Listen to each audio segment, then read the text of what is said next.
पहाड़ों के बीच बसा एक सुंदर सा गांव था, जहां सुबह की पहली किरणें हर चीज को रोशन कर रही थीं। एक छोटे से घर में 14 साल की एला अपनी माँ के साथ मिलकर नाश्ता बना रही थी, चेहरे पर मुस्कान लिए। थोड़ी ही देर बाद वह मुर्गियों को दाना डाल रही थी और उनकी किलकारियों पर हंस रही थी। एला बकरियों को लेकर जंगल की ओर निकल पड़ी, जहां हरियाली, तितलियां और ठंडी हवा थी।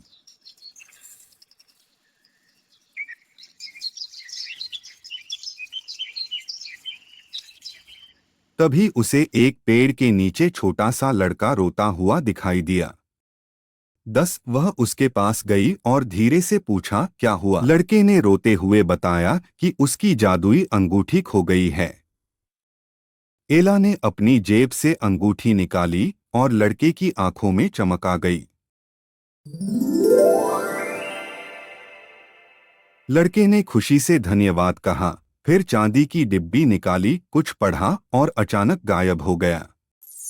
एला हैरान रह गई, उसके हाथ में सिर्फ वह चांदी की डिब्बी रह गई थी।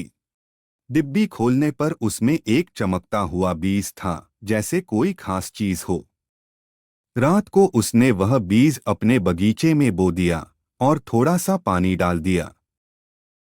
सुबह होते ही एक विशाल मटर का पौधा उग आया, ऐसा मटर जो आम नहीं था। 18 पौधे की एक फली में झांक कर देखा, अंदर एक नन्हा सा लड़का सो रहा था। जब वह जागा तो बोला, मुझे बहुत भूख लगी है।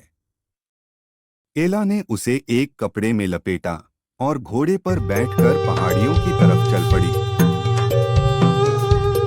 रास्ते में लड़के ने बताया कि वह एक दुष्ट जादूगरनी की कैद में था। 22 उसने बाकी बच्चों को छुड़ाया, लेकिन खुद मटर के बीज। जादूगरनी ने गुस्से में उसे छोटा करके बीज में बंद कर दिया।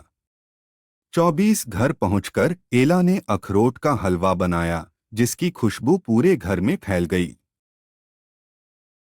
जैसे ही लड़के ने पहला निवाला खाया, एक तेज रोशनी फैली और कुछ जादुई होने लगा।